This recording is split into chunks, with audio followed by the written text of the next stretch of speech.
নমস্কার, আমি মৌসুমী। শিলালিপিতে আপনাদের সবাইকে স্বাগত জানাই। শোনাচ্ছি সাহিত্যিক মানিক বন্দ্যোপাধ্যায়ের উপন্যাস শহরতলী। গল্প পাঠ ভালো লাগলে শেষে একটা লাইক দিয়ে যেতে ভুলবেন না। এখনো যারা আমার চ্যানেলটা সাবস্ক্রাইব করেননি তাদের সকলের কাছে আমার অনুরোধ, প্লিজ আমার চ্যানেলটা সাবস্ক্রাইব করে নেবেন। পাশে যে বেল নোটিফিকেশনটা আছে সেটা অবশ্যই প্রেস করে দেবেন। গল্প পাঠ ভালো লাগলে আপনার চেনা জানা প্রিয়জনদের সঙ্গে গল্প শেয়ার করতে ভুলবেন না। আজ উপন্যাসের চতুর্থ পর্ব। বর্ষার পরে একদিন ধনঞ্জয় আসিয়া হাজির। সেই রকম জামা কাপড়, সেই শতরঞ্জি মোড়া বিছানা আর রংচটা টিনের বাক্স। কেবল আগের বারের চেয়ে ধনঞ্জয় নিজে একটু কাবু হইয়া পড়িয়াছে মনে হয়। এই শরীরে সামান্য জোয়ার ভাটা ধরাই কঠিন, সুতরাং দেখিয়াই যখন টের পাওয়া যায় ভাটাটা সম্ভবত বেশ একটু জোরালোই হইয়াছে। যশোদা খুশি হইয়া বলিল, তুমি কোথা থেকে গো নবাব সাহেব? এসো এসো, বাড়ির আমার মান্নি বাড়ল। ধনঞ্জয় একটা পিঁড়িতে বসিয়া বলিল, আবার ফিরে এলাম চাঁদের মা। তা বেশ করেছ, ফিরে আসবে বই কি, সবাই আসছে, তুমি আসবে না কোন দুঃখে? বিকালে একটু অবসর পাইয়া কালো আসিয়া যশোদাকে তার দুঃখের কাহিনী শুনাইতেছিল। জগৎ বড় খারাপ ব্যবহার আরম্ভ করিয়াছে তার সঙ্গে, আর সহ্য হয় না। কি রকম খারাপ ব্যবহার? খাইতে দেয় না, মারে? না, সেসব নয়। ভালো করিয়া কথা বলে না, বকে, খোঁটা দেয়, আরো কত কি করে। নালিশ শুনিতে যশোদার ভালো লাগে না, বিশেষত এইসব অভিমান আর ভাবপ্রবণতার নালিশ। তবু সে মন দিয়া শুনিবার চেষ্টা করিতেছিল, আর কালোর কাঁদো কাঁদো মুখ দেখিয়া ভাবিতেছিল, এমনই নরম মন না হলে আর চাপা তোমায় কলতলায় ধাক্কা দিয়ে সরিয়ে দেয় আর তুমি চুপ করে থাকো? ধনঞ্জয় আসিবা মাত্র কালোর কথা শুনিতে আর তার কিছুমাত্র আগ্রহ দেখা গেল না। দুঃখের কথা বলিতে না পাইয়া মনের দুঃখে কালো ঘরে ফিরিয়া গেল। যশোদা ধনঞ্জয়ের খারাপ চেহারা আর সংকোচ লক্ষ্য করিতেছিল, কিন্তু অনর্থক মিষ্টি কথা বলা যশোদার ধাতে নাই। কাজ করবার মন করে এসেছ তো এবার, না আবার ল্যাজ গুটিয়ে পালাবে? না, কাজ করব, উপায় কি? যশোদাও এই কথাই বলিয়া আসিয়াছে চিরকাল। কাজ যখন করিতেই হইবে, কাজ না করিয়া উপায় কি? দেশের জন্য মন অবশ্য কাঁদে, শহর আর শহরতলি ভালো অবশ্য লাগে না সকলের, কিন্তু এসব মন কাঁদা আর ভালো লাগা না লাগাকে প্রশ্রয় দিলে মানুষের চলিবে কেন? বেশ, থাকো এখানে, কাজ একটা জুটিয়ে দেবক্ষণ। এখানে থাকার কথায় ধনঞ্জয়ের সংকোচ বাড়িয়া যায়। সে উসখুস করিতে থাকে। যশোদা চিন্তিতভাবে বলিতে থাকে যে কোন ঘরে ধনঞ্জয়কে থাকিতে দেওয়া যায়। টিনের ঘরে তার জায়গাটা আবার বেদখল হইয়া গিয়াছে। সুধীর যে ঘরে থাকে সেখানে একজনের জায়গা হইতে পারে বটে, কিন্তু বড়ই ঘেঁষাঘেঁষি হইবে। তার চেয়ে পাকা ঘরে জায়গা আছে, সেখানে থাকো না তুমি, ভাড়া কিন্তু একটু বেশি।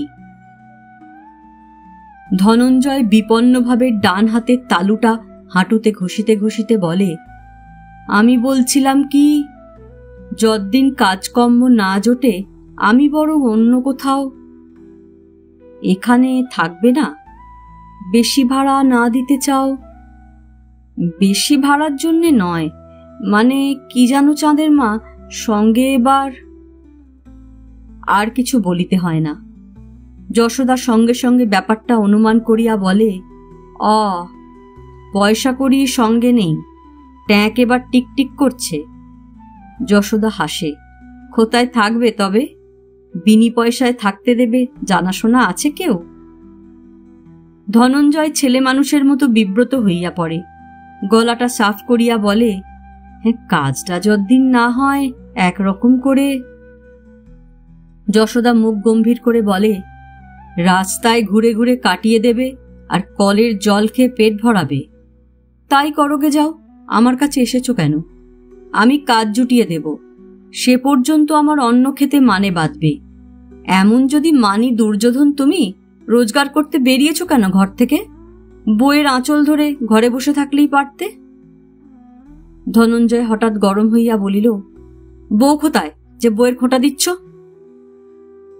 যশোদা আশ্চর্য হইয়া বলিল, বউ নেই তোমার? আরবার যে বললে ছেলে মেয়ে আছে 4টি। ছেলে মেয়ে থাকিলেই যে বউ থাকিবে তার কি মানে আছে? বউ মরিতে জানে না? কেবল একটি নাকি? 2টি বউ মরিয়াছে ধনঞ্জয়ের। 4টি ছেলে মেয়েই তার প্রথম বউয়ের। 5 নম্বর সন্তানকে জন্ম দিতে গিয়া সেই বউ মরিয়া যায় 5 বছর আগে। তারপর ধনঞ্জয় যাকে বিবাহ করিয়াছিল, প্রথম সন্তানকে জন্ম দিতে গিয়া সেও মরিয়া গিয়াছে আজ প্রায় 2 বছর। সেই হইতে ধনঞ্জয়ের বৈরাগ্য আসিয়াছে, আর সে বিবাহ করিবে না। আমার বউ বাঁচবে না চাঁদের মা, ছেলে মেয়ে হতে গেলেই মরে যাবে। মোদের গাঁয়ের রাধাচরণ কোবরেজ নিজে বলেছে। এক চরে মাথাটি ঘুরিয়ে দিতে পারোনি তোমাদের গাঁয়ের রাধাচরণ কোবরেজের? কথা শোনো একবার। দেহ বড় হইলে বুদ্ধি নাকি কম হয়। এই হিসাবে ধনঞ্জয়ের 1 ফোঁটা বুদ্ধি থাকাও উচিত নয়। সে যেন তারই প্রমাণ দিবার জন্য বলে, না না, কথাটা সত্যি, তবে যদি তোমার মতো বড়সড় কাউকে। পাকা ঘরে ধনঞ্জয়ের থাকিবার ব্যবস্থা করিয়া রাত্রে রান্নাঘরে তাকে ডাকিয়া যশোদা তার দেশের গল্প শুনিতেছিল। উনানে মস্ত কড়াই চাপাইয়া সে তখন তেল গরম করিতেছে, ডাল সম্বার দিবে। কি বলিতেছে খেয়াল করিয়াই ধনঞ্জয় সভয় থামিয়া গিয়াছিল। কে জানে এবার যশোদার রাগের মাথায় কড়াইয়ের গরম তেলটাই তার গায়ে ঢালিয়া দিবে কিনা। কিন্তু যশোদা রাগিল না, প্রচণ্ড শব্দে হাসিয়া উঠিয়া বলিল, তাই করো তবে, এবার আমাকেই বিয়ে করে ফেলো। বলিয়া হাসিয়ার যশোদার থামে না। জগতে যত মানুষ প্রাপ্য হাসি প্রত্যাখ্যান করিয়া হাসে না, তাদের সকলের ভাগের হাসি যশোদা যেন একাই বেদখল করিয়াছে। হাসির শব্দে সুধীর আসিয়া রান্নাঘরের দরজায় দাঁড়াইল। হাসির ধমক কিছুতেই সামলাইতে না পারিয়া কোনো মতে কড়াইটা নামাইয়া রাখিয়া যশোদা পালাইয়া গেল উঠানে। উঠানে বড় তাড়াতাড়ি যশোদার হাসি থামিয়া গেল। এতটুকু উঠানে দাঁড়াইয়া প্রাণ ভরিয়া হাসা যশোদার পক্ষে অসম্ভব। এখানে দাঁড়াইলেই যেন চারিদিকের ঘরগুলি সরিয়া সরিয়া আসিয়া তার হাসি কান্না চাপা দিবার চেষ্টা করে। ঘরে তো এরকম হয় না। এখানে তবু মাথার উপরে আকাশ আছে। ঘরে শিক বসানো জানালা ছাড়া কোথাও এতটুকু ফাঁক নাই। হয়তো ঘরের পক্ষে খাঁচা হওয়াটাই স্বাভাবিক বলিয়া পীড়ন করে না। উঠান ফাঁকা হওয়া উচিত বলিয়া এখানকার সংকীর্ণতা বাগে পাইলেই যশোদার দম আটকাইয়া দিতে চায়। বাপরে বাপ, কি হাসাতেই পারে লোকটা, দম আটকে মরলাম হাসতে হাসতে। বলিয়া আর একটুও না হাসিয়া রান্নাঘরে ঢুকিয়া যশোদা আবার উনানে কড়াইটা চাপাইয়া দেয়। ভাবিতে থাকে যে কি কুক্ষণে বেশি লোককে থাকতে দেবার জন্য উঠানে ঘর তুলেছিলাম। ঘর থেকে বেরিয়ে একটু হাঁপ ছাড়বার জায়গা নেই। এই কথা ভাবিয়া মনে মনে আফসোস করিতে করিতে চাঁদের কথা মনে পড়িয়া যশোদার বড় কষ্ট হয়। প্রবল বন্যার মতো যেভাবে হাসি আসিয়াছিল, সেইভাবে পুত্র শোক ভিতর হইতে ঠেলিয়া উঠিতে থাকে। কিন্তু এমন খাপ ছাড়া অদ্ভুত সংযম যশোদার যে হাসি ঠেকাইতে না পারিলেও শোকটা অনায়াসে চাপিয়া রাখিয়া রান্না করিয়া যায়। ধনঞ্জয়ের সঙ্গে এত হাসাহাসি সুধীরের ভালো লাগে নাই। এক ফাঁকে সে যশোদাকে জিজ্ঞাসা করে, ওকে যে দালান ঘরে থাকতে দিলে ভাড়া দিতে পারবে? মতি কি বলছিল জানো? ওর একটি কানাকড়ি সম্বল নেই। রেলের ইয়ার্ডে যশোদা সুধীরের একটা চাকরি করিয়া দিয়াছে। কাজটি ভালো, আগের চেয়ে সুধীরের উপার্জন বাড়িয়াছে। সুধীরের গর্ব ও গৌরবের সীমা নাই। যশোদা বলে, তোমার সে কথা ভাববার দরকার, কাজকর্ম হলেই সম্বল হবে। সুধীর সব জানতার মতো হাসিয়া বলে, হচ্ছে, কাজ করার মতলব ওসব লোকের থাকে? রোজগার করলেও একটি পয়সা আদায় করতে পারবে ভেবেছ? যতদিন পারে থেকে তোমার ঘাটটি ভেঙে পালাবে। যশোদা রাগিয়া বলে, পালাবে? তোমার কি ক্ষতি হবে শুনি? তোমরা বড় বাকি রেখেছ আমার ঘাড় ভাঙতে। কতগুলো টাকা পাবো তোমার কাছে একবারটি মনে পড়ে? শুনিয়া অপমানে মুখ কালো করিয়া সুধীর সরিয়া যায়। শত্রু অকথ্য গাল দিলেও সুধীরের এরকম অপমান বোধ হইত না। আপনজনের মতো ভালো পরামর্শ দিতে আসিয়া এরকম আঘাত খাইলে মানুষের সহ্য হয়? মনে মনে গজরাইতে গজরাইতে সুধীর ভাবে কি, এ মাসের বেতনটা একবার হাতে পাইলে হয়, যশোদার একটি পয়সা বাকি রাখিবে না। কিন্তু 1 মাসের বেতনে তো কুলাইবে না। যশোদার কাছে সে যে অনেক টাকা পাবে। যশোদার পাওনাটা অবিলম্বে সংগ্রহ করিয়া তার গায়ের ওপর ছুঁড়িয়া ফেলিয়া দিবার সুখটা অনুভব করিবার আগ্রহে কত মতলবী সে যে মনে মনে ঠাউরাইতে থাকে। মানুষের পাওনা ফাঁকি দিবার মতলব ঠাউরানোই যার চিরদিনের অভ্যাস, একেবারে উল্টো ধরনের ভাবনা ভাবিবার সময় তার চিন্তা ক্লিষ্ট মুখে এমন একটা আশ্চর্যের দুঃখের ছাপ পড়ে যে দেখিলে অবাক হইয়া যাইতে হয়। মনে হয় এই মাত্র লোকটার কোনো আপনজন মরিয়া গেল নাকি। মানুষকে কাজ জুটাইয়া দিতে যশোদা বড় ওস্তাদ। অনেক বছর ধরিয়া ধীরে ধীরে আপনা হইতে অনেকগুলি ছোট বড় কলকারখানার সঙ্গে তার একটা যোগাযোগ গড়িয়া উঠিয়াছে। অনেক কারখানার ম্যানেজার হইতে সর্দার কুলি পর্যন্ত তাকে চেনে, চোখে না দেখিলেও নাম শুনিয়াছে। অনেক শ্রমিকের সঙ্গে যশোদার মুখোমুখি পরিচয় আছে। অনেকে তাকে কেবল 2-1 বার চোখে দেখিয়াছে। অনেকে সহকর্মীদের মুখে তার নাম শুনিয়াছে। কার কাজ নাই, কার কাজ চাই, কে কাজের লোক, কে অকেজো, কোথায় কোন কারখানায় কি ধরনের লোক নেওয়া হইতেছে বা হইবে, এ সব খবর ঘরে বসিয়াই এত বেশি পাওয়া যায় যে খাতাপত্রের সাহায্য ছাড়া মনে রাখা অসম্ভব। কিন্তু ওসব হিসেব রাখার বালাই যশোদার নাই, সেটা তার পেশাও নয়। কোনো আদর্শ, উদ্দেশ্য বা স্বার্থসিদ্ধির জন্য সে চেষ্টা করিয়া সংগ্রহ করে নাই। শ্রমিক জগতে আপনা হইতে তার একটা স্থান জুটিয়া গিয়াছে। প্রথমে খুবই সংকীর্ণ ছিল, এখন পরিসর বাড়িয়াছে, কিন্তু নিজের স্থানটির সীমা যশোদা কখনো অতিক্রম করে না। চেষ্টা করিয়া পরিসর বাড়াইবার চেষ্টাও করে না।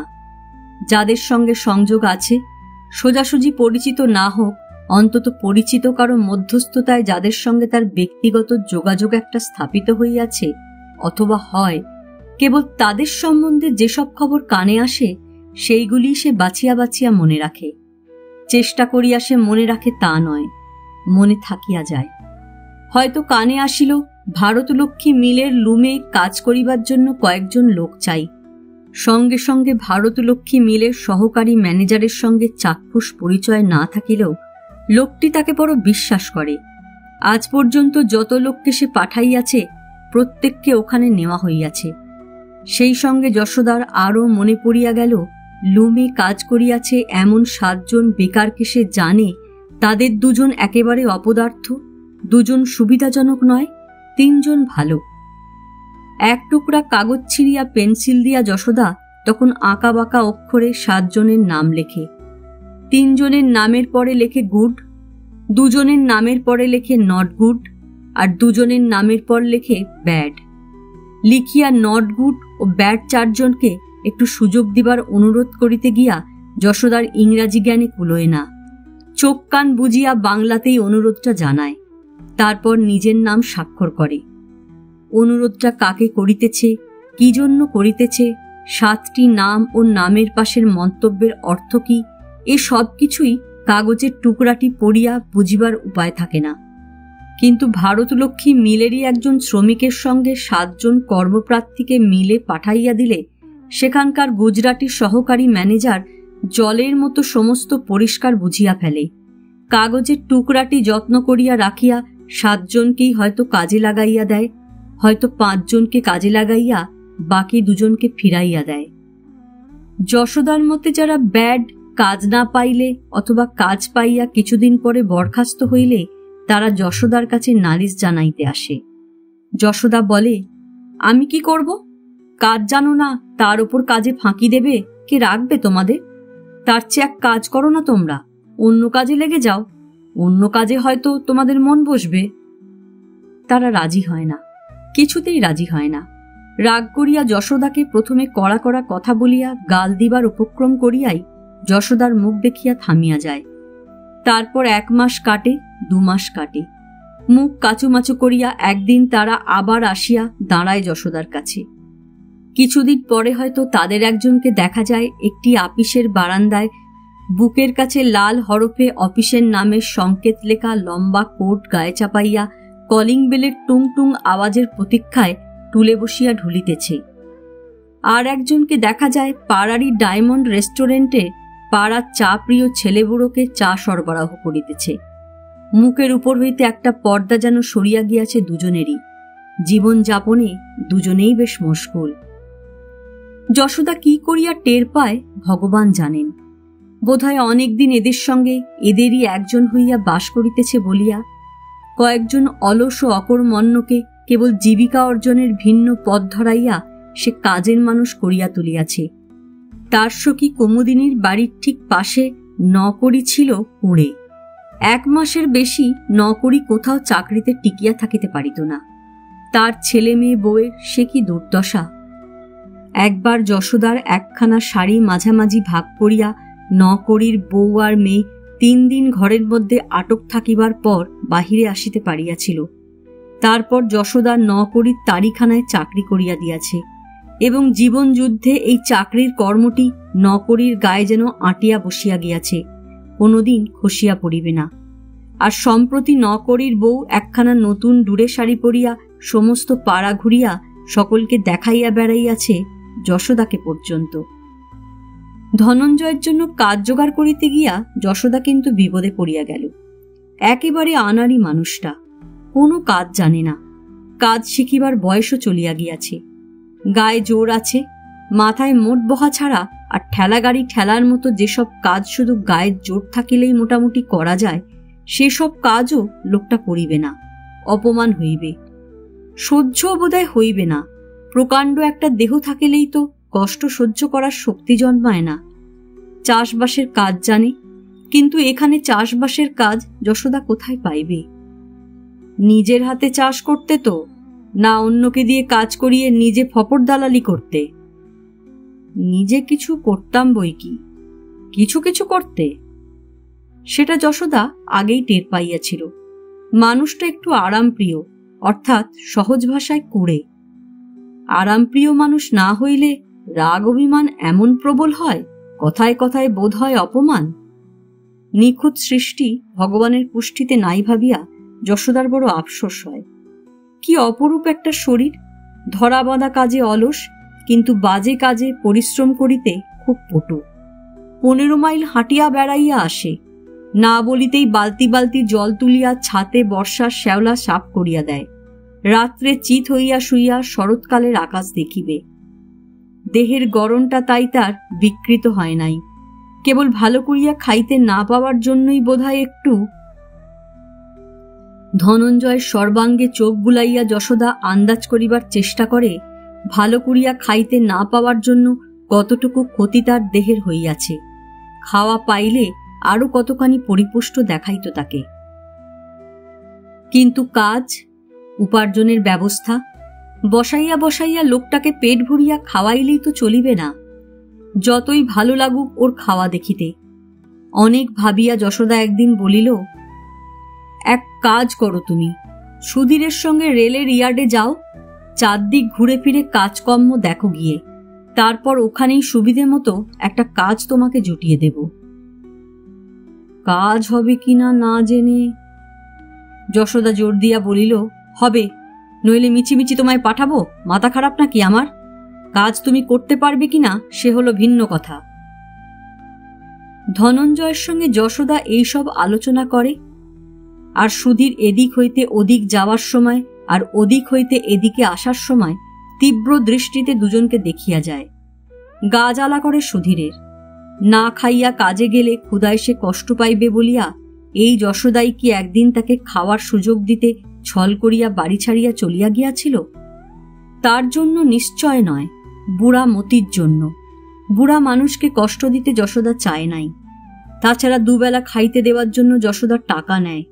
জোর জবরদস্তি করিয়া খাওয়া বন্ধ করিবার তার কি অধিকার আছে? তাতে গোলমাল হইতে পারে। এইসব ভাবিয়াই হয়তো যশোদা সেদিন ওরকম বুদ্ধি আঁটিয়া তাদের খাওয়ার সুযোগ দিয়াছিল, নিজেরও মান বাঁচাইয়াছিল। চালাক তো কম নয় যশোদা। অসুখের সময় সেবা করা, জরিমানার টাকা দেওয়া, এ সমস্তের চমৎকার ব্যাখ্যা সুধীর এখন আবিষ্কার করিতে থাকে। কি আর এমন সেবাটা যশোদা তার করিয়াছিল? ওরকম সে তো অসুখ বিসুখের সময় সকলেই করে।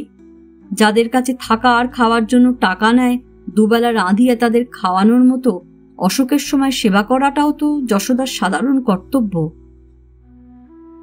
জরিমানার টাকাটা যশোদা দিয়াছিল নিছক তাকে হাতে রাখিবার জন্য। সে কাজের লোক, তার মতো কাজের লোক আর কটা আছে?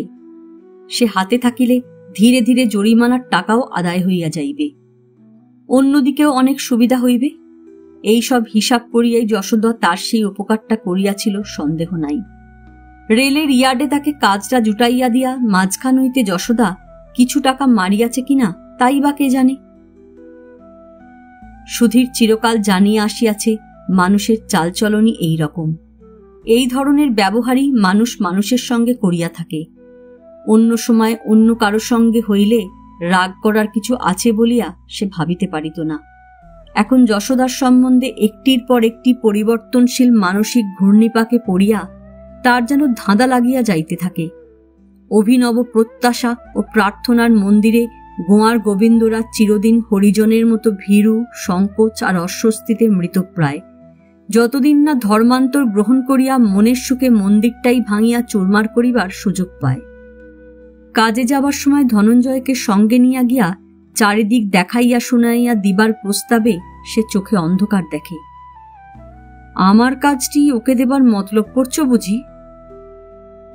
তোমার কাজটি ছাড়া জগতে আর কাজ নেই? শরৎকাল আসিবার পর অন্যান্য বছরের মতো এবারও চারিদিকে সকলের মধ্যে যশোদা একটা বিস্ময়কর মানসিক উদ্বেগ লক্ষ্য করে। চাঁপা ও কালোর বিবাদ চরমে উঠিয়াছে। ঠেলাঠেলি ও গালাগালির বদলে চাঁপা এখন নিজে কালোর সঙ্গে ভালো ব্যবহার করে, আর একদিকে জগৎকে দিয়া তাকে পীড়ন করায়, অন্যদিকে সকলের কাছে তার নামে অকথ্য কুৎসা রটায়। জগৎকে হারানোর ভয় ব্যাকুল হইবার কোনো কারণ ঘটে নাই। জগৎ নিজেও বরং বিবাহের দিনটি আগাইয়া আনিবার জন্য ব্যাকুল হইয়া পড়িয়াছে। তবু চাঁপার দুর্ভাবনার যেন সীমা নাই। তাছাড়া মাঝে মাঝে সম্পূর্ণ অকারণে তার মুখে এমন একটা হতাশার ছাপ দেখা যায় যে কালোর সম্বন্ধে তার বাড়াবাড়িটা একটু কমানোর জন্য তাকে ধমক দিবে ভাবিয়াও যশোদা ধমক দিতে পারে না। পরেশকে একদিন পুলিশ ধরিয়া নিয়ে যায়। এতকালের মধ্যে এই দ্বিতীয়বার চুরির জন্য যশোদার ভাড়াটে পুলিশের হাতে পড়িল। যশোদার মনটা বড়ই খারাপ হইয়া যায়। পরেশকে চলিয়া যাইতে বলাই উচিত ছিল। আগে কোনোদিন চুরি করে নাই বা ভবিষ্যতে সুযোগ পাইলে করিবে না, কিন্তু চুরি করা যে কোনোদিন এদের কারোর পেশা ছিল না। রাত্রির অন্ধকারে গা ঢাকা দিয়া গোপন অভিযানে বাহির হইবার ত্রাস ও উত্তেজনার স্বাদ যে এরা কেউ পায় নাই, যশোদা তা জানে। পরেশের মতো সেসব মানুষের জাতি আলাদা, তাদের চিনিতেও যশোদার বিশেষ কষ্ট হয় না। তবু জানিয়া বুঝিয়াও পরেশের সম্বন্ধে কেন যে মনের দুর্বলতা আসিয়াছিল। পরেশের বউকে সে জিজ্ঞাসা করিল, এবার তুমি কি করবে? পরেশের বউ বলিল, কালীঘাটে আমার বাপের বাড়ি, আমায় যদি কালীঘাটে দিয়ে এসো যশোদা দিদি। কালীঘাটে তার বাবার বাড়ির ঠিকানা পরেশের বউ জানে না, কিন্তু মন্দিরের কাছে গেলে সেখান হইতে চিনিয়া যাইতে পারিবে। নন্দর সঙ্গে তাকে পাঠাইবার ব্যবস্থা করিবে বলায় পরেশের বউ আপত্তি করিল। মিনতি করিয়া বলিল, না দিদি, পুরুষের সঙ্গে যাব না। নন্দ তো ছেলে মানুষ খোকার মা। হোক ছেলে মানুষ, পুরুষ মানুষ তো। নন্দর সঙ্গে তাকে যাইতে দেখিলেই তার বাবা সন্দেহ করিবে, পাড়া প্রতিবেশী সন্দেহ করিবে। তুমি আমায় দিয়ে এসো দিদি, পায়ে পড়ি তোমার। ধনঞ্জয়কে সঙ্গে করিয়া যশোদা পরেশের বউকে পরদিন সকালবেলা তার বাপের বাড়ি পৌঁছিয়া দিল। তারপর গেল মন্দিরে। এককালে এ অঞ্চল নাকি শহরতলি ছিল। কবে? যখন এখানে সবে শহর পত্তন হইয়াছিল তখন। ধনঞ্জয় মস্ত বিদ্বান। স্কুলে ইতিহাস পড়িয়া যত বড় শরীর, প্রায় তত বড় ঐতিহাসিকে পরিণত হইয়া গিয়াছে। সে বলিল, কলকাতা শহর যখন পত্তন হয় সেই ইংরেজ আমলে এটা তখন গাঁ ছিল। সেই ইংরেজ আমল মানে? এটা কোন আমল? ইংরেজ আমলের গোড়ার দিকে গো, ওই যে ভবানীপুর না, যেখানটা এখন আসল শহর, ওইখানটাও আগে শহরতলি ছিল। শ্যাল ডাকতো দিন দুপুরে। দুধ? দুধ কেন? দুধ কেন? 3টে গাঁ নিয়ে হলো কলকাতা শহর, তাহলে একদিন ভবানীপুর কেন? চৌরঙ্গিতেও তো শ্যাল ডাকতে পারতো অনায়াসে, ওখানটা যখন গাঁ ছিল। কথাটা বিবেচনা করিয়া যশোদা বলিল, সে হিসাবে সব জায়গায় তো এককালে গাঁ ছিল। ধনঞ্জয় করুণার হাসি হাসিয়া বলিল, তা কেন হবে? কলকাতা হলো বাংলার রাজধানী, ভারতবর্ষের রাজধানী হলো দিল্লি। কলকাতার যখন চিহ্নও ছিল না তখন দিল্লি শহর ছিল। এটা শহর নাকি? এটা হলো নরক। বাঙালিরা খুব বজ্জাত কিনা, তাই ইংরেজরা তাদের জন্য এই নরক বানিয়েছে। কলকাতা শহর আছে বলেই তো বাঙালির এই দুর্দশা। ছেলেগুলো একবার কলকাতা আসে আর বিগড়ে যায়। আমাদের গায়ে কত ছেলে অমন গেছে। একটা বছর তুমি কলকাতায় থাকো, ব্যাস, আর গায়ে গিয়ে বাস করতে পারবে না। কলকাতার মতো পাজি জায়গা আছে? পেট ভরে মানুষ খেতে পর্যন্ত পায় না বাছা তোমাদের কলকাতায়। যশোদা ফোঁস করিয়া উঠিল, কেন, পেট ভরে খেতে দিই না তোমাকে? ধনঞ্জয় লজ্জিত হইয়া বলিল, আমার কথা বলছি নাকি? যেমন ধরো ওই খাবারের দোকানটা, 4 আনার খাবার কেন, একবারটি মুখে দিতে কুল হবে না। ভারী খাইয়ে তুমি, তাই বলছো 1 সের রসগোল্লা খেলে ঢেকুর তুলবে। যশোদা আর একটু খোঁচাইতেই ধনঞ্জয় রাগ করিয়া তার খাওয়ার শক্তির পরিচয় দিতে স্বীকার হইয়া গেল। 5 টাকার একটা নোট সঙ্গে করিয়া যশোদা বাহির হইয়াছিল। নতুবা সে এ পরীক্ষা দেওয়ার জন্য ধনঞ্জয়কে খেপাইয়া তুলিত কিনা সন্দেহ।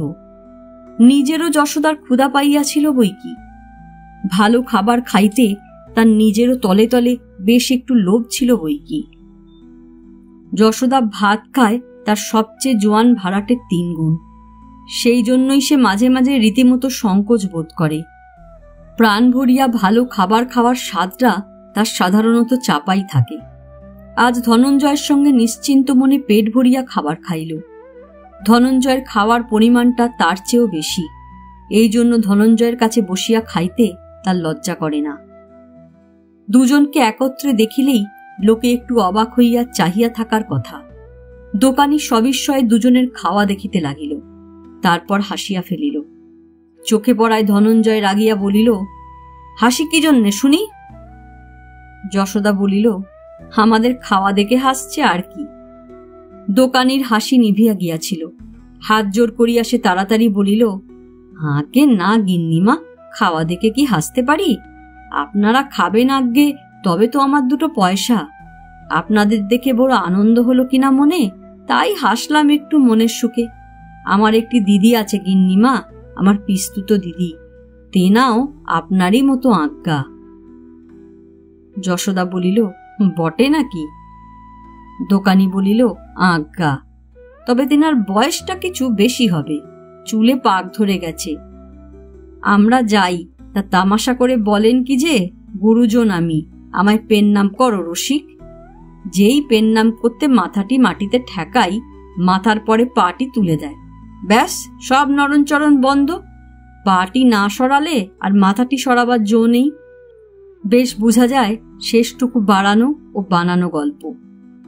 যত শক্তিবতী পিস্তুত বোনই মাথায় পা রাখো, মাথা নাড়ানো চলিবে না, এত জোরে পায়ের চাপ দিয়া তামাশা করার শক্তি তার থাকিতে পারে না।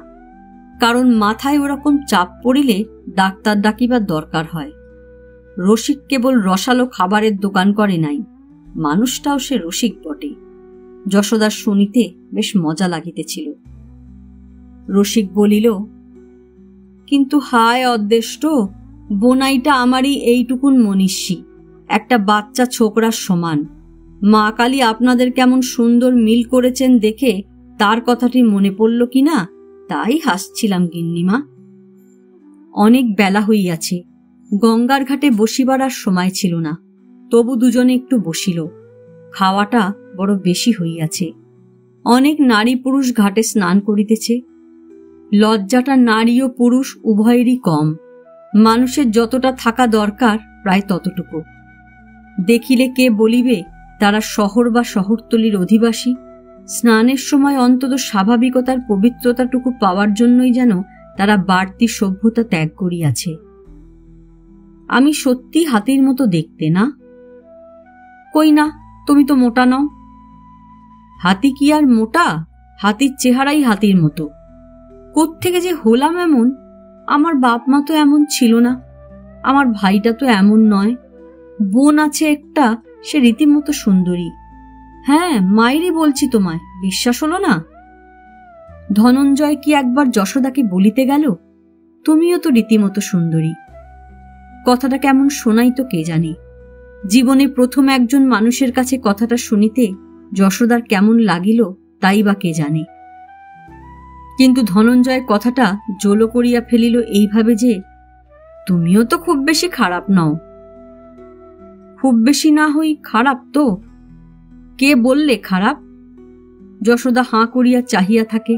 3টি যুবতী তৈরি করা চলিত এতগুলি হাড় মাংসের পুতুলের মতো। এটুকু বুঝি বিশ্বাস তার হয় কথাটাকে? বড় স্বাদ কিনা বিশ্বাস করার। দেখিতে সে খারাপ নয়, এ কথা বিশ্বাস করিবার স্বাদ ছিল নাকি যশোদার? হয়তো ছিল, এতদিন খেয়াল করিয়াও খেয়াল করে নাই, খেয়াল করিতে সাহস পায় নাই। ধনঞ্জয় তাকে স্পষ্ট সুন্দরী বলিলে সে বোধহয় এই খেয়াল খুশির রসালো ফাঁদে পড়িত না। শুনিতে ভালো লাগা আলাদা কথা, সে মিঠা কথায় কাবু হওয়ার মানুষ যশোদা নয়। কিন্তু ধনঞ্জয় যেভাবে বা যা বলিয়াছে সে কথাটা তো সত্য হওয়া আশ্চর্য নয়। তবু উঠিবার আগে ছড়া কাটিয়া রসিকতা করিতে যশোদা ছাড়িল না। ছদ্মবেশী ভীমকে পেয়ে কি চক্ষুষী ভারী, শৈরিন্দ্রিল এ জগতে তুমিই সেরা নারী। ধনঞ্জয় রসিকতা না বুঝিয়া ক্ষুব্ধ হইয়া বলিল, আহা, কি চক্ত ভীমকে আর দেখতে পাইনি চোখে? ভেবেছিল দ্রৌপদী বুঝি? আমি তো তোমায় চোখে দেখে বলছি, দেখতে তুমি খারাপ নও। যশোদা হাসিয়া বলিল, মর, এ দেখি কচি খোকার মতো অভিমান করে। তুমি কি বাবু কিচক, না আমি ছৈরিন্দ্রি যে গায়ে লাগলো? নাও এবারই বাড়ি চলো, যা রোদটা উঠেছে। এদিকে পাড়ার 2জন স্ত্রীলোকের উপর রান্নার ভার দিয়া ধনঞ্জয়ের সঙ্গে যশোদাকে বাহির হইয়া যাইতে দেখিয়া সুধীর চোখে অন্ধকার দেখিতে থাকে। কেন গেল যশোদা? কি দরকার ছিল যশোদার যাওয়ার? যদি বা গেল, নন্দ থাকিতে ধনঞ্জয়ের সঙ্গেই বা কেন গেল? সুধীরকে তো সে বলিতে পারিত, আমার সঙ্গে চলো সুধীর। একদিন না হয় সুধীর কাজে যাইত না?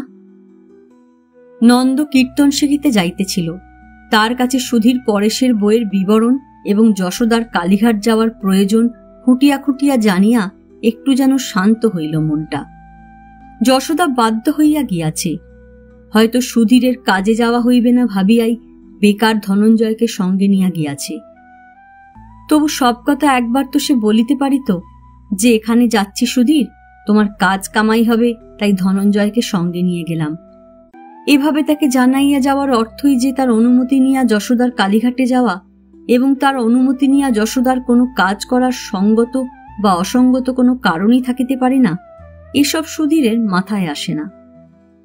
অত সব ভাবিবার, জানিবার বা বুঝিবার ক্ষমতা তো তার নাই। সে রাগ করিতে জানে, তাই সোজাসুজি যশোদার উপর রাগ করে। তারপর সে ইয়ার্ডে যায় কাজ করিতে। ওয়াগানে কুলিরা মাল বোঝাই দেয়, সুধীর সর্দারি করে, মাল তুলিতে একটু সাহায্য করে। কুলিদের তাড়া দেয়, দাঁড়াইয়া দাঁড়াইয়া বিড়ি টানে। হঠাৎ ওয়াগানের ভিতরে ঢুকিয়া একটা মাল এদিকে একটা মাল ওদিকে কয়েক ইঞ্চি সরাইয়া দেয়। থাকিয়া থাকিয়া বস্তাগুলি গোনে আর রাজেনকে জিজ্ঞাসা করে, কটা বস্তা যাবে বললেন আজ্ঞে এটাতে? রাজেন যশোদার সখী কুমুদিনীর স্বামী। রাজেনকে বলিয়াই যশোদা এখানে সুধীরের কাজ জুটাইয়া দিয়াছে। কুমুদিনী জানিলে অবশ্য যশোদার লোককে কাজ দেওয়ার সাহস রাজেনের হইত না, কিন্তু কুমুদিনী জানে না। যশোদাকে রাজেন পছন্দ করে, ভয় আর খাতিরও করে, কিন্তু সেটা কুমুদিনীর অজ্ঞাতই আছে। আড়ালে যাই বলুক, দেখা হইলে কুমুদিনীর সখীর মতো আলাপ করে যশোদার সঙ্গে। তখন তার কথা শুনিয়া আর মুখের ভাব দেখিয়া কে অনুমান করিবে যশোদাকে সে দু চোখে দেখিতে পারে না। যশোদার নাম শুনিলেই তার মোটা শরীরের ঢিলা চামড়ায় জ্বালা ধরিয়া যায়। যশোদার কাছে কোনো উপকার পাওয়ার সম্ভাবনা ঘটিলে নির্বিবাদে সেটা আদায় করিয়া নিতেও কুমুদিনীকে কোনোদিন কুণ্ঠিত দেখা যায় নাই। উপকার পাওয়ার পরেই যশোদার নিন্দায় কুমুদিনী মুখর হইয়া উঠিলে রাজেন প্রায় নির্বিকারভাবেই স্ত্রীর কথাগুলি শুনিয়া যায়। মাঝে মাঝে সায় দিয়া বিস্ময় ও বিরাগের 2-একটা সংক্ষিপ্ত মন্তব্য হয়তো করে। কাঁচা পাকা চুলে ঢাকা মাথাটি নাড়িতে নাড়িতে বলে, ছি ছি, ওকে আর এ বাড়িতে ঢুকতে দিও না। তারপর কাজে যাবার সময় হয়তো যশোদার বাড়িতে একবার উঁকি দিয়া যায়। জীর্ণ শীর্ণ মুখের চামড়া কৌতুকের হাসিতে কুচকাইয়া কুমুদিনীর নিন্দাগুলি সব যশোদাকে শোনায়। বলে, শুনলে যশোদা, কি সব বলে তোমার নামে? যশোদা কিছুমাত্র বিচলিত না হইয়া বলে, বলুকগে যাক, মরুকগে যাক, আজ তো নতুন নয়, ছেলেবেলা থেকে এমনি করে বলছে আমার নামে। তবে কি জানো সরকার মশাই, আমার জন্য এর সত্যি মায়া আছে। এমনি বলে মুখে, কিন্তু বাড়িতে যতই নিরীহ হইয়া থাক, যশোদার কাছে যতই কৌতুকের হাসি হাসুক, মেজাজ কিন্তু রাজেনের একেবারেই ঠান্ডা নয়। সুধীর কয়েকবার বোকার মতো প্রশ্ন করিলেই তার মেজাজ গরম হইয়া যায়। মনে থাকে না তোর নচ্ছার? কবার বলবো? নাকের মাঝখানে আটা চশমার ভিতর দিয়া রাজেন হাতের খাতাটির বাদামি রঙের পাতায় চোখ বুলাইয়া বলে, 23টা। জায়গা থাকবে? থাকবে তো তোর কি, তোর বাবার ওয়াগান? নির্দোষ মন্তব্যের জবাবটা একটু কড়া হইয়াছে গিয়া ভাবিয়াই হয়তো রাজেন একটু মৃদু গলায় বলে, 46টা বস্তা 2টো ওয়াগানে যাবে, 23 ভাগ হবে না রে পাঁঠা কোথাকার। সুধীর তাড়াতাড়ি আর একবার ওয়াগানের ভিতর গিয়া বস্তাগুলি গুনিয়া ফেলে। আরও কয়েকটি ওয়াগানে একই সময় মাল বোঝাই হইতেছিল। চটে মোড়া কাঠের বাক্সে প্যাক করা চৌকো গোল ছোট বড় কত মাল আসিয়া এখানে জমা হইয়াছে। কাছে ও দূরে কত বিভিন্ন তাদের গন্তব্যস্থান। প্রতিদিন রাশি রাশি মাল বাহিরে চলিয়া যায়, কিন্তু শহরের মালের ভাণ্ডার যেন অফুরন্ত। কথাটা ভাবিতে গেলে মাঝে মাঝে বিব্রত হইয়া সুধীরকে মাথা চুলকাইতে হয়। ব্যাপারটা সে ঠিক বুঝিয়া উঠিতে পারে না। মাল যে কেবল এখান হইতে বাহিরে চলিয়া যায় তা অবশ্য নয়। ধুকিতে ধুকিতে ইঞ্জিন যে লম্বা ওয়াগানের সারি বাহির হইতে টানিয়া আনে, সেগুলিও মালে বোঝাই থাকে। কিন্তু যে মাল বাহিরে যায় তার সঙ্গে এই সব মালের তফাতটা অনায়াসেই সুধীর বুঝিতে পারে। একই বস্তা হয়তো ফিরিয়া আসে।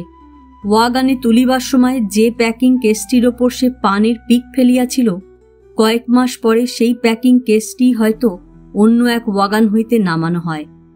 কিন্তু তবু সুধীর জানিতে পারে ভিতরের মাল বদলাইয়া গিয়াছে।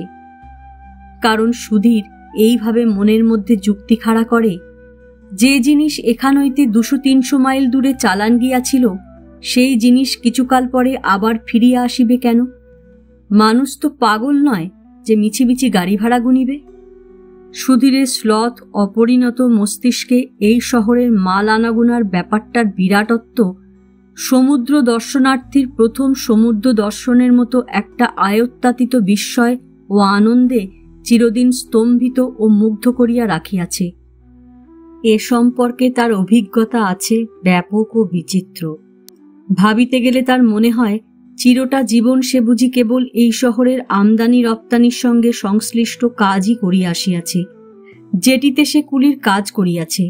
চোখ মিটমিট করিতে করিতে চাহিয়া দেখিয়াছে ক্রেনের সাহায্যে বিদেশি জাহাজে মাল ওঠানো নামানোর সশব্দ প্রক্রিয়া, ছোট বড় স্টিমার আর পানসি নৌকোয় নিজে সে তাড়াহুড়া হইচই করিয়া মাল বোঝাই দিয়াছে, মাল নামাইয়া নিয়াছে।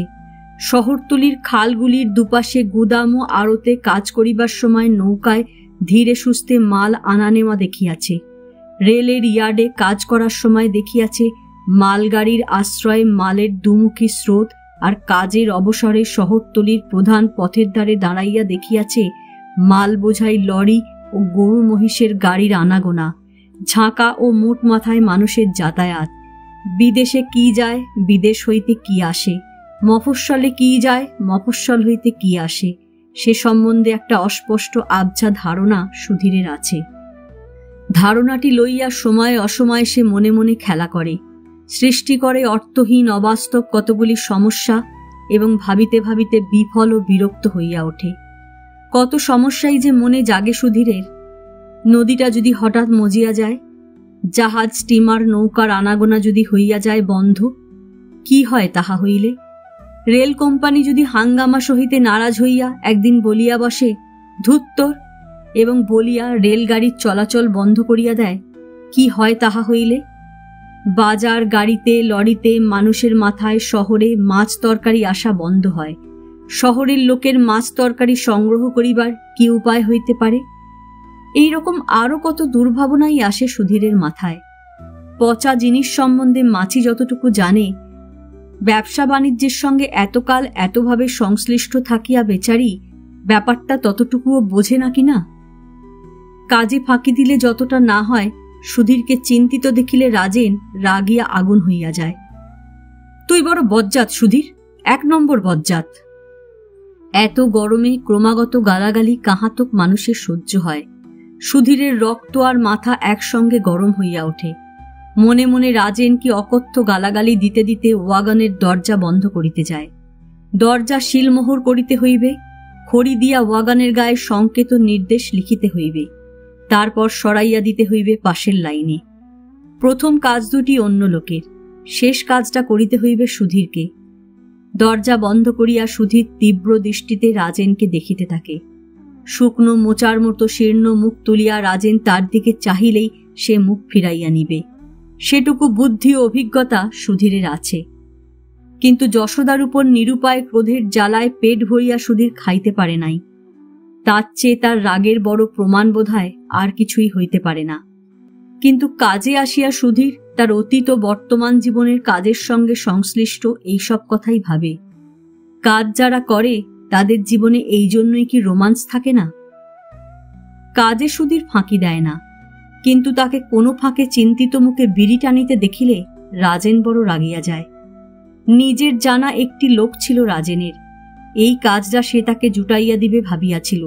যশোদার অনুরোধে সুধীরকে কাজটা জুটাইয়া দিতে হওয়ায় সুধীরের উপরেই বোধহয় তার মেজাজটা একটু বিগড়াইয়া আছে।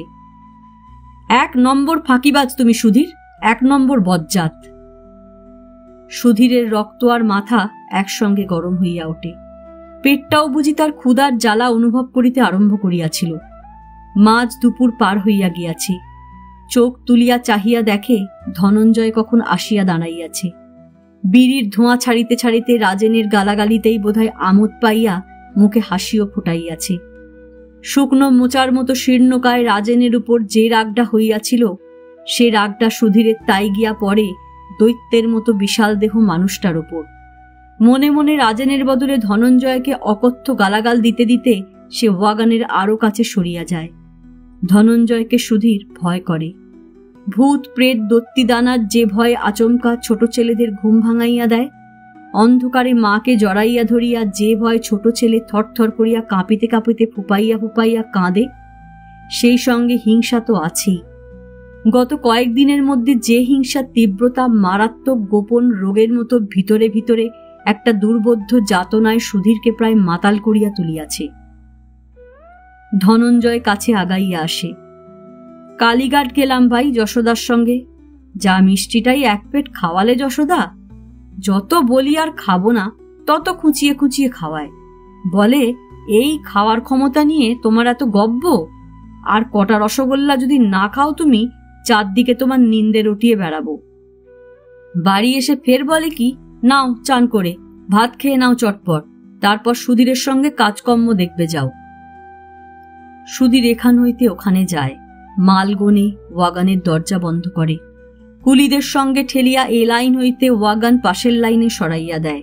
এই সব গোলমালের মধ্যে যে ওয়াগানটির কিছুক্ষণের জন্য নড়িবার কথা ছিল না, সেটাকে সুধীর কিভাবে কখন ঠেলিয়া দেয়, আর কিভাবে ওয়াগানের চাকা ধনঞ্জয়ের একটি পায়ের উপর দিয়া চলিয়া যায়, ঠিকমতো কেউ বুঝিয়া উঠিতে পারে না।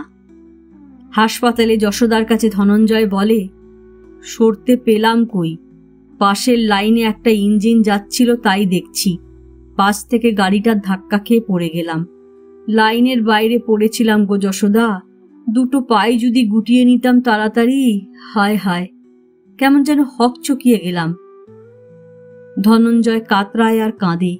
এত বড় একটা দৈত্যের মতো মানুষের চোখ দিয়া জল পড়িতে দেখিয়া যশোদারও মনে হয় একমাত্র চাঁদের শোকে 2-1 দিন সে যা করিয়াছিল, আজ বুঝি করিয়া বসিবে, সোজাসুজি কাঁদিয়া ফেলিবে। তবু সে জেরা করে, একটা পা গুটিয়ে নিলে আর একটা নিলে না কেন? তা কি ধনঞ্জয় জানে? অনেক ভাবিয়া সে আন্দাজে বলে, পড়বার সময় 1 পায়ে চোট লেগেছিল বলে বোধহয়। সেটা সম্ভব। যশোদা কয়েকবার যে প্রশ্ন করিয়াছে আবার তাকে সেই কথাই জিজ্ঞাসা করে। কিন্তু গাড়িটা ঠেলে দিলে কে? কে জানে। দু একজন সুধীরের নাম করছিল, কিন্তু তারাও ঠিক দেখেনি, জোর করে বলতে নারাজ। কিন্তু সুধীর ওয়াগানটা ঠেলিয়া দিবে কেন ধনঞ্জয়ের গায়ের উপর? দিলেও ইচ্ছা করিয়া নিশ্চয় দেয় নাই। ভ্রু কুচকাইয়া যশোদা ভাবিতে থাকে। তার মনের মধ্যে এই প্রশ্নটা বারবার জাগিতে থাকে যে ধনঞ্জয়ের গায়ের উপর সুধীর ইচ্ছা করিয়া ওয়াগান ঠেলিয়া দিবে কেন? আজ এ পর্যন্তই। উপন্যাসের পঞ্চম পর্ব নিয়ে অন্যদিন আসব। গল্প পাঠ ভালো লাগলে লাইক, শেয়ার, কমেন্টস করতে ভুলবেন না। আজকের মতো নমস্কার।